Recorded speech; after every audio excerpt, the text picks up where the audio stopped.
Rembrandt was a genius ahead of his time, so why, despite all his genius, fame, and wealth, did he suffer financial ruin? Now we'll figure it all out together, and at the same time debunk a couple of myths about Rembrandt's life. Rembrandt Harmens van Rijn was born on July 15, 1606 in Leiden, in the Dutch Republic. He was the 9th child in a well-off family. His father was a miller and his mother a baker's daughter. At the age of 14, he was enrolled at Leiden University. But soon he showed a great inclination for painting, and he became an apprentice for 3 years to Jacobo van Swanenburg. He then studied for 6 months with historical painter Pieter Lastman and 3 months with Joris van Schouten. And already in 1625, at just 19 years old, together with his friend Jan Luyvens, Rembrandt opened a studio in Leiden. I've already started showing you Rembrandt's early paintings, and you can already see that they are executed with the highest skill. And yet Rembrandt had only been painting for 5 years. Here it's necessary to describe how the painting market worked in the Netherlands at that time. And in general, let me give you a bit of historical context. It will be very useful for us. At that time, the Dutch Republic was in the midst of the 80-year war with Spain for independence, which, however, did not prevent them from developing economically and territorially. In 1602, the East India Company was founded, and later the West India Company, the largest trading companies of the time and the first global corporations with publicly traded shares in history. They controlled almost all global trade with the countries of Asia, Africa, and America, carried out via sea routes. The Netherlands traded only with Japan and had colonies in South America, Africa, and Asia. They even owned the territory where New York now stands, being the most powerful and prosperous nation of that time. This period is called the Dutch Golden Age. Of course, all this was reflected in the well-being of the country's residents, who were probably the wealthiest in the world at that time. And when people have money, they are eager to spend it on luxuries, the most prestigious and fascinating of which undoubtedly are works of art. The Netherlands was experiencing a real painting boom, which is known as Dutch Golden Age painting. Huge fairs were held every year, and the big cities of Antwerp and Amsterdam were filled with shops selling paintings. In every respectable home, and even in peasants' houses, paintings hung on the walls. They were the most popular decoration in Dutch homes. In just 20 years, from 1640 to 1660, during Rembrandt's most productive period, about 1,300,000 paintings were created in Holland, in addition to his 400 works. Although just 10% have survived, the Republic then had only 2 million people, and Amsterdam's population was under 200,000. During this time, nearly 1 painting was made per resident. Artists at that time were craftsmen, although perhaps some of the most respected ones. As a rule, they joined the Guild of St. Luc, the largest and most influential guild of artists in Europe. It required dues, but in return it protected the interests of artists, oversaw transactions, and sometimes even helped with clients. Only by joining the guild could you sell paintings under your own name. In other words, painting was a business, a craft, most of which was created as commissioned work. If you watch my videos, you already know that at that time there was a certain hierarchy in painting depending on the type of artwork. At the very top were historical paintings, historical or mythological scenes. In second place were portraits, in third place were genre paintings, that is, scenes from everyday life. Only in fourth place were landscapes and seascapes, and in fifth and last place were still lifes. Religious painting in Holland, unlike in France, practically did not exist. The Reformed Church, or Calvinism, which dominated Holland then, preached restraint and left its temple walls undecorated. Historical painting also hardly took root in Holland. The Republic was very young and there were not many historical achievements. With the 2 top genres absent, portraits and everyday scenes became the most valued paintings, though in France these were dismissively called realism. This is exactly what distinguishes the golden age of Dutch painting, genre paintings of the highest quality and a huge number of portraits, in which our video's protagonist became a specialist. Artists of the Dutch Republic, as in any other period, were divided into 2 types, beginners and recognized masters. Paintings by prestigious artists cost many times more than those by others. And the goal of any young artist, just as it is now, was to make a name for himself, to become fashionable, so that the brand would start working for him. Rembrandt was almost immediately very fortunate. In 1628, he was just 22. Constantine Huygens, the secretary to the Prince of Orange, the leader of the Netherlands, and also an art collector searching for talent, visits the workshop of Rembrandt and Levens. He was delighted. Two young men living in Leiden have surpassed everything I have seen from others in their art. One is Rembrandt, the son of a miller. The other is Jan Levens. Both have extraordinary imagination and a desire for truth, but Rembrandt surpasses everyone in his ability to convey it. The movement of the soul. The movement of the soul. Remember these words. They capture Rembrandt's main talent, distinguishing him from other artists and making him famous for centuries. Gauguin started recommending young artists to wealthy people in The Hague and Amsterdam. One person soon responded to the recommendation, and he turned Rembrandt's fate around overnight. It was Johan Heidekopper. Van Camphuisen, a leading figure in 17th century Holland, served as Amsterdam's burgomaster and was on the councils of the East and West India companies. And he bought a small painting from Rembrandt. The exact sale price is unknown, but starting artists then earned about 20-25 guilders per painting. Given the client's name, researchers estimate 30 to 35 guilders, or roughly 2,500 to 3,000 euros. And this is just the beginning. Imagine it as if Steve Jobs walked into the shop of an unknown artist, bought his painting, and talked about it on social media. Afterward, Rembrandt's name reached the Prince of Orange's court when he was just 22. But such early, sudden, though well-deserved success, which led to excessive self-confidence and carelessness, would eventually become the reason for his reckless actions and downfall. Grab some tea, this will be exciting. Rembrandt started receiving commissions from Amsterdam, where he would move 3 years later in 1631 and where he would soon become a highly sought-after master. Through Huygens, the young artist got his first commissions from the Prince of Orange, a series on the Passion of Christ for the Orange Palace.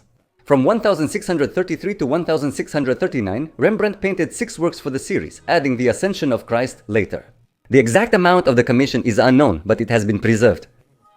In 1632, Rembrandt requested 1,200 guilders for a late work in the series, about 100,000 euros today, a sum far above the average craftsman's annual income of only 300 guilders. Huygens also introduced him to Amsterdam's patricians. Soon, Rembrandt's fortunes rose. Of course, it wasn't just such incredible luck with a distinguished client that brought Rembrandt success. His incredible talent made it happen above all. Look, the characters in his paintings seem to be snatched from the darkness by a beam of light. The light and shadow are applied so skillfully that they create a sense of drama and a certain mystery even in the simplest scenes. As you probably remember, all paintings at that time were created only in studios.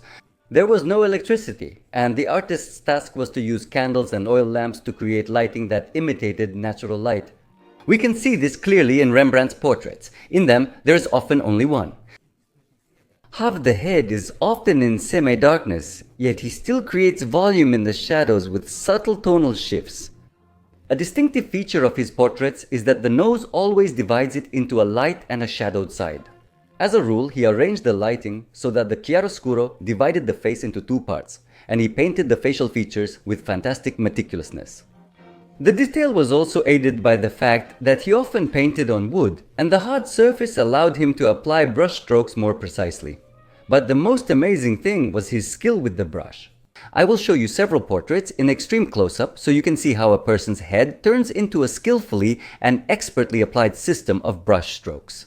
And most importantly, how he applies the white highlights that indicate colors and reflections, creating volume and giving a natural sense of light and shadow. With just one brush stroke, he creates the necessary and most importantly, almost identical pattern to the person's wrinkles, pores, skin imperfections and hairs. To paint a person so that they are identical to themselves is not easy. But Rembrandt also had some kind of extraordinary vision that allowed him to capture and convey the character and mood of the model, and this insight would become the foundation for the flourishing of his genius. When Rembrandt arrived in Amsterdam, he stayed with art dealer Hendrik van Eulenberg, whom he knew from Leiden, and lent him 1,000 guilders for a year. Since he wasn't a Guild of St. Luke member, Rembrandt couldn't sell his paintings directly and used Eulenburg as his agent while also working part-time in his studio. And in 1632 he received his first commission for a major group painting, the famous Anatomy Lesson of Dr. Tulp. It brought Rembrandt as much as 700 guilders. It was commissioned by the Surgeons' Guild following the common tradition of the time to immortalize the faces of the guild members and hang the painting in the meeting hall. It was the traditional equivalent of a group photo with colleagues from work. Dr. Nicholas Tulp, the painting's central figure, demonstrates the arm's muscle structure to the audience. The corpse is Adrian Adrian's, nicknamed Little One. He once seriously wounded a prison guard lawyer in Utrecht and beat and robbed a man in Amsterdam. For this, on January 31, 1632, he was hanged and handed over to the Amsterdam Guild of Surgeons for a public autopsy. Such anatomical experiments were open to the public somewhat like a show and were very popular. They were attended by students, surgeons, and even ordinary curious townspeople. All 7 participants in the painting paid 100 guilders each. Group and solo portraits then served the same purpose as photography, with portraitists' studios being the predecessors of photo studios. The more accurately the artist captured likenesses, the more clients he attracted. Rembrandt not only captured likeness brilliantly, but also highlighted the client's character. That's why when we look at his paintings, they captivate us. Real people look at us from them with doubt, anxiety, resentment, or joy in their eyes, conveyed with such exquisite precision that we immediately understand what kind of person it was. In 1934, at 28, the artist married his cousin Hendrik Saski Ivan Ellenberg. She came from the wealthy family of the burgomaster of the city of Leeuwarden, not far from Amsterdam. In the same year, Rembrandt finally joined the Guild of St. Luke, opened his own studio, and took on several students. The entire first half of Rembrandt's creative journey is filled with portraits and biblical scenes. Most characters are dressed in black. Black, due to the difficulty of dyeing at that time, was considered the most fashionable and one of the most expensive colors, available only to the nobility. Rembrandt was quite fashionable. Wealthy, fashionable clients eagerly commissioned his portraits, bringing him steady income. He charged 150 guilders per portrait and 300 guilders for a pair based on painting size. That is, for each portrait he earned from 7 to 25,000 euros. Group portraits were more expensive, and in them, each participant usually paid their own share. Things were going so well for the artist in 1635 at age 29. He and Saskia rented a house in the most fashionable district of Amsterdam, overlooking the Amstel River, for 500 guilders a year, roughly 4,200 euros monthly. A good house in Amsterdam at that time cost around 3,000 to 4,000 guilders. Rembrandt entered the most prosperous period of his life and, while still very young, began to live large. He bought works of art by old Florentine masters, engravings, sculptures, and spent money extremely extravagantly. Life was successful, so why save money? All that was left was to buy his own house, and he already had some ideas. In 1639, he painted the last 2 works from the Passion of Christ series, but this time he and the prince couldn't agree on a price, and Rembrandt gave in, selling them for only 600 guilders each.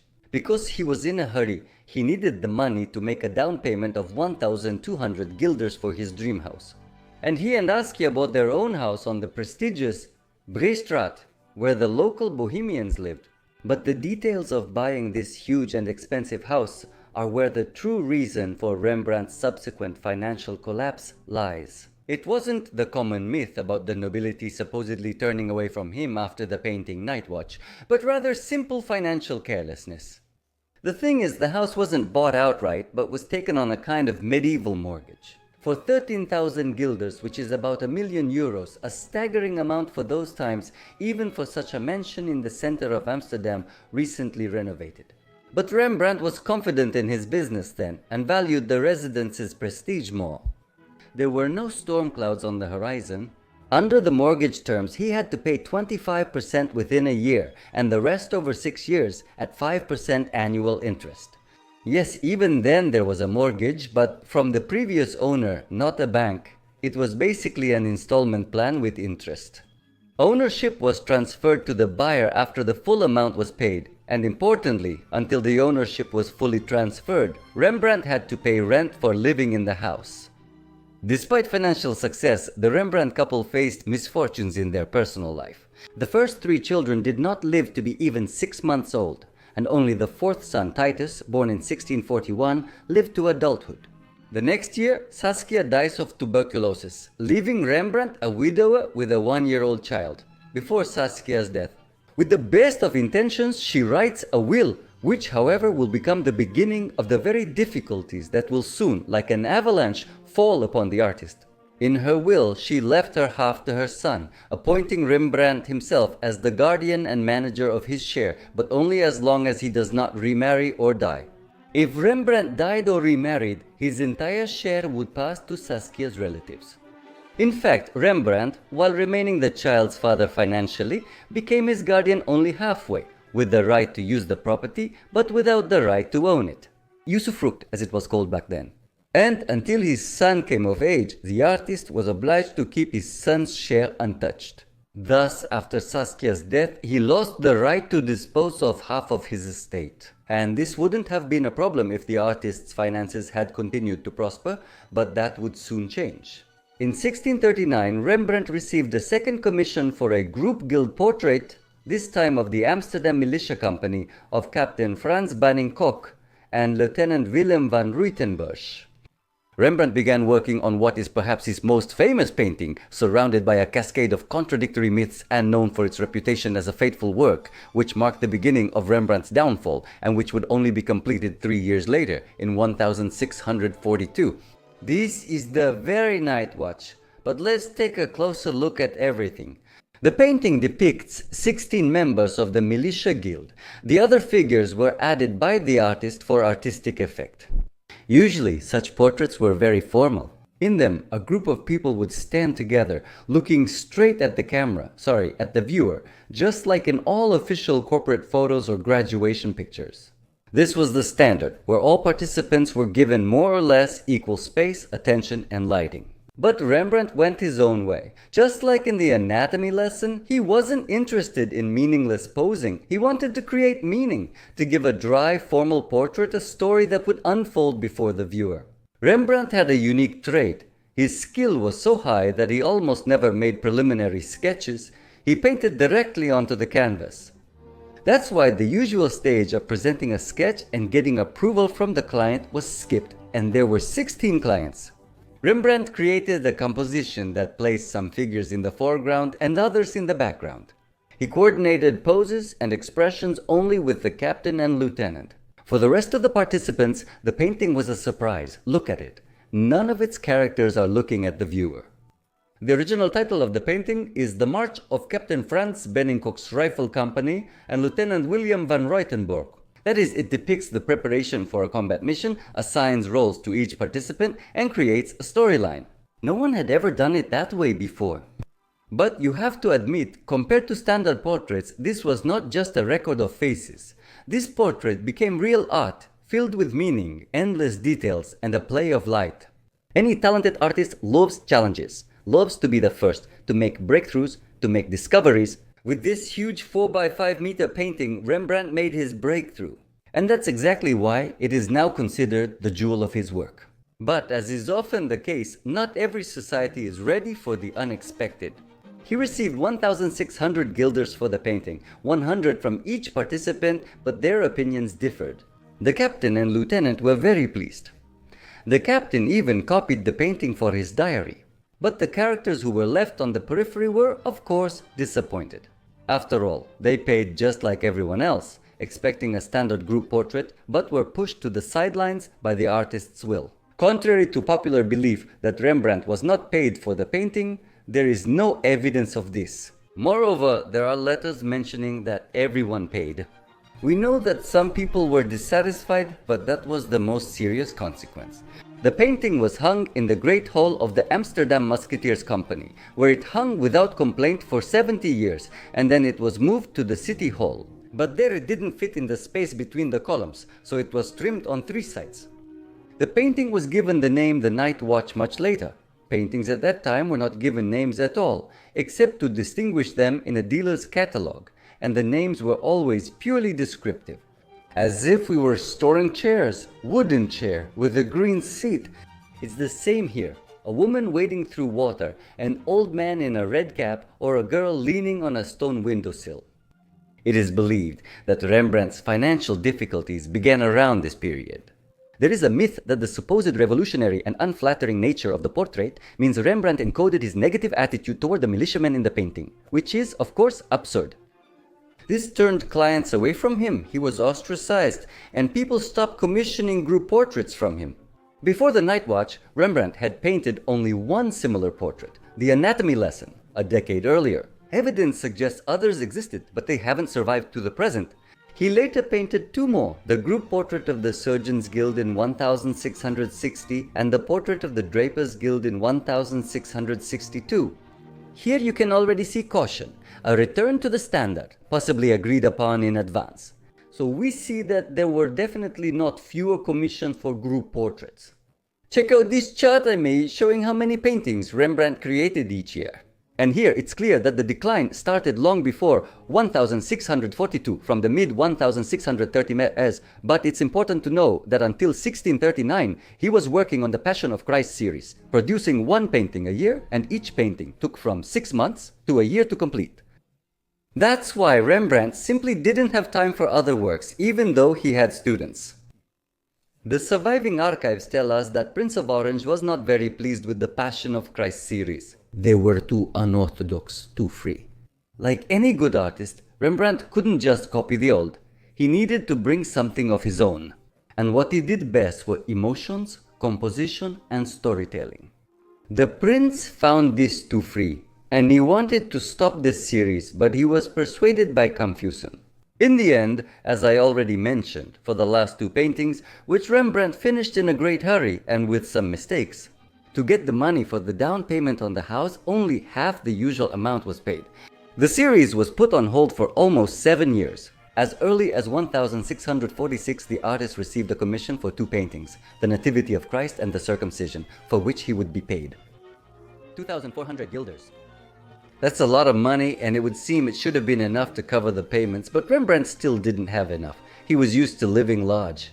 By 1653, he still owed 7,000 guilders for the house, plus interest, even though he should have paid it off 8 years earlier. But at that time, by then, Rembrandt painted just 6 to 8 mostly portrait paintings a year, and even at a price of 200 guilders for each one. This money wasn't enough to pay for the house, taxes, rent, and to support his family. It's important to remember another aspect of the artist's social status. After Saskia's death, Rembrandt hired a nurse for his son, the widow Hertie Dirks. Soon, she became his lover. They couldn't marry because Saskia's will meant Rembrandt would lose control of half his fortune. He lived with her until 1949, when he started seeing 23-year-old Hendrik Stoffels, who was his maid. Geertje left Rembrandt and soon accused the artist of breaking his promise to marry her. There was a special law for that at the time, and she filed for alimony. The court took her side and ordered him to pay compensation, as it was called then, for deceiving a bride, in the amount of 200 guilders per year. That's actually 20% of the artist's income, almost like nowadays, wouldn't you agree? But the artist's happiness with the new woman didn't last long, probably due to Dirks's tip-off. The church intervened in their relationship, accusing Hendrika of, I quote, committing the acts of a prostitute with the artist Rembrandt. After all, she was sleeping with him unmarried. However, just like Dirks, there was a church trial where the girl was excommunicated from communion. In other words, by the 1650s, not only Rembrandt's financial situation, but also his social standing was unstable. His business was struggling for quite ordinary reasons.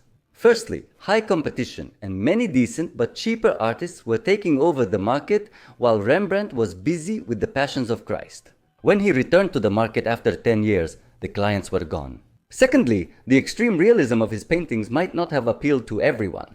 We all want to look our best in photos, but Rembrandt's portraits, with their psychological depth and exposure of character, didn't always flatter his clients. Thirdly, the artist's somewhat tarnished reputation. Prince of Orange's dissatisfaction, the end of the profitable Passion of Christ series, accusations of broken promises and Dirk's pension, and even a scandal involving his mistress, which the Reformed Church got involved in. All this created a very negative environment for the artist's business. He still had many loyal admirers. Reputation was a decisive factor for the prices of artworks at that time, and losing it automatically led to a loss of clients. Portrait painting, Rembrandt's specialty, was commissioned work, and many avoided studios with questionable reputations. At this time, his style changed. His works became less smooth, with larger, rougher brush strokes that gave his paintings a sense of relief. He once again went against the fashion, which on the contrary dictated more detail and finer brushstrokes. Unfortunately, this did not make him more popular. After all, clients wanted their photographs and portraits to be as modern as possible. Rembrandt advised clients to admire their paintings from a distance rather than examine them closely. The ideal depiction of faces was replaced by capturing the most distinctive features and focusing on them. Frontal lighting replaced side lighting. Colors brightened and highlights dimmed.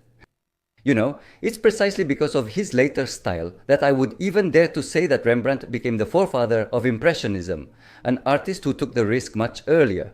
He risked realism, favoring the brushstrokes, artistry, and the artist's personal touch. Personally, I love to look closely at his later paintings to study how amazingly precise he was in applying those rough, raised brushstrokes. Come to the Pushkin Museum, there are excellent examples of this, and to add to all the troubles. In 1652, the First Anglo-Dutch War began, which lasted for 2 years, and caused serious economic damage to the Dutch Republic, which lost 8% of its merchant fleet and the right to trade with the English colonies. This caused an economic crisis in the country. And in any crisis, the first things to suffer are non-essential items, which included paintings. In early 1653, Rembrandt's house owners lost patience. If before they relied on the artist's success and late payments were just an inconvenience for them, now, seeing the artist's shaky financial situation, they began to realize that it was also a risk of not getting their money back. With no way to reclaim the house, their only option was to collect the debt from the artist. And they go to the alderman, that's the city council, and demand that the debt be paid off. His debt was still 7,000 guilders, which means that in 14 years he had paid off just over half. The artist couldn't come up with such a large sum at once, and this was a very dangerous moment that could expose. Rembrandt was insolvent, but his reputation remained strong. The artist turned to his friends and patrons and gathered the necessary sum. Half was given to him by wealthy patrons interest-free for 1 year, and the other half was given by the aldermen themselves, also for 1 year, but at 5% annual interest. Such was the official vote of confidence from the city administration, but it was as if they wanted to completely break the artist. In 1655, the plague struck as well, killing 12% of Amsterdam's population. In short, Rembrandt found himself in a perfect storm, and perhaps he could have gotten out of it, but soon he would mark himself with a black spot out of noble yet extremely reckless motives. A 1-year delay didn't save the artist, it just turned his growing debts into mandatory ones. But money couldn't just appear out of thin air, and the very fact of the alderman's loan was common knowledge. And Saskia's relatives became concerned that Rembrandt might be squandering his son's inheritance, which he managed. They began insisting on an inventory of the property or some other protection of Rembrandt's son's interests. By 1656, the artist was already 51. Rembrandt does something noble but completely ruinous. He completely signs his house over to his son, but at the same time takes on all the debts, losing his most valuable possessions and accepting all the greatest risks. His calculation was simple but mistaken. He was sure that during the prosperous years he had acquired so many valuable things that he could easily pay off his debts just by selling his property. And that was his main mistake. The cunning manner in which the house was sold was seen by some creditors as a clever move to remove the house from the threat of obligations. They were right, that's what Rembrandt wanted, and the pressure on him grew. Some of the creditors, in order to protect their interests, threatened to seize the artist's property. And this later turned into another myth that Rembrandt was attacked in order to collect his debts. There is no documentary evidence of this. Part of the debt which was loaned to him by the state made things worse because by law it could not be postponed in any way. This was seen as harming public interests. And the artist has no other choice but to sell all his property to pay off his debts. In many sources you can find information claiming that Rembrandt was declared bankrupt, But that wasn't the case. In fact, he resorted to a unique and very rare official procedure that was intended only for honest debtors who had fallen on hard times and were trusted by the government and their creditors. Not paying debts was considered a criminal offense, and a debtor who ended up in a debtor's prison lost their freedom, respect, and any hope for a decent existence. Therefore, Rembrandt, having secured the support of the heir's creditors and the aldermen, wrote a petition to the government to grant him a special privilege called judicial cession of property, which allowed the debtor's assets to be distributed among the creditors, and through the income from these assets, gradually pay off the remaining debt. Here is the text of this letter to the higher authority. Rembrandt van Rijn, residing in Amsterdam, respectfully states that he, the petitioner, has found himself in such a dire situation due to losses suffered in business, as well as damage and losses at sea, that he is unable to pay his creditors, and therefore his creditors, namely, and then follows more than a dozen names, should take this into consideration. Under this rare procedure, the debtor himself remained free. Moreover, he was allowed to keep a minimal portion of his property necessary for subsistence. For Rembrandt, this portion was his drawing supplies, which he needed to earn a living, since some of his debts were paid by his future paintings. All the money that the artist would earn in the future beyond the minimum amount set by the court for his subsistence, Rembrandt had to give to his creditors until all his debts were paid off. As you can see, the trust extended to the artist was enormous. I would even say exceptional. It would be wrong to say that the Amsterdam nobility turned their backs on Rembrandt, although his reputation certainly suffered. Very few people received such leniency from the government, and very few had creditors who trusted them enough to risk their money and report it to the authorities. Only the trust of those around the artist truly saved him from ruin, allowing him to keep his good name and honor. And the terrible mark of bankruptcy passed him by. Rembrandt was never a bankrupt. With great difficulty, he managed to pay off all his debts and came out of the situation with honor. Rembrandt's bankruptcy is another common myth about the artist's life that does not correspond to reality. In order to pay off his debts, a sale of Rembrandt's property was organized in 1657. The sales list of 363 items shows Rembrandt's varied collection, including old master paintings, drawings, Roman emperor busts, Greek philosopher statues, a gold-covered Bible, a blue globe, hats, armor, and Chinese porcelain.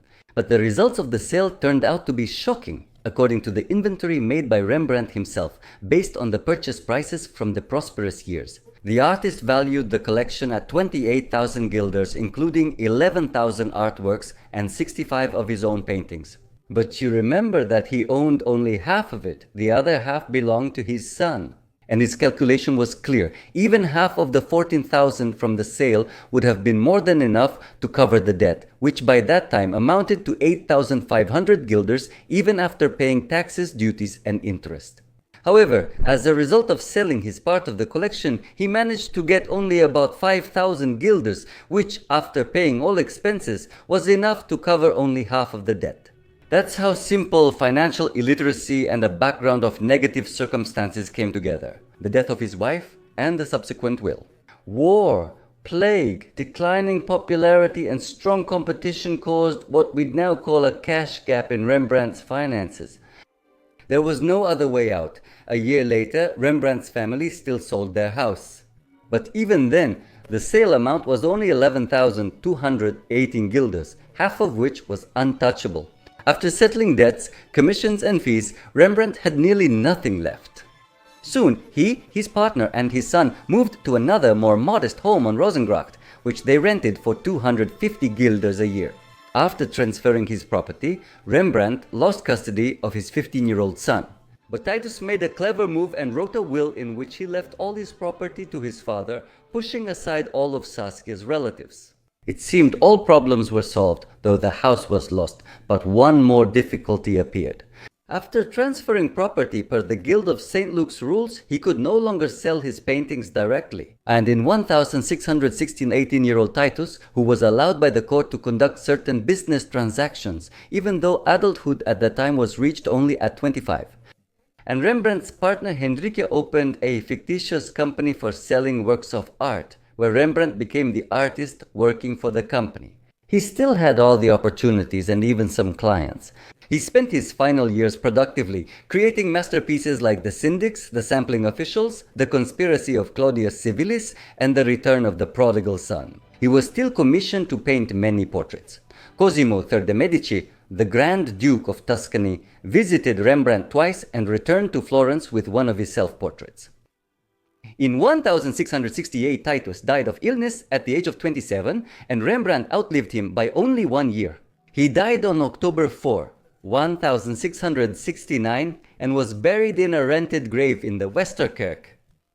Rembrandt became a kind of revolutionary of his time, refusing to paint boring portraits, trying to give them drama through the play of light, refined psychological depth, and a rough brushstroke technique. And he paid the price for it, as often happens with geniuses, and it is precisely for this that he is now valued as a man ahead of his time. An incredible story, isn't it? Friends, I have one request for you. I run this channel alone, and each video requires so much work that they are released infrequently. But together we have the best art channel on Runet, that's without a doubt. And your support would be very helpful to me. Please subscribe or donate on YouTube, Boosty or Patreon, even a little helps. I'll leave the links in the description, and thank you for watching. Goodbye everyone.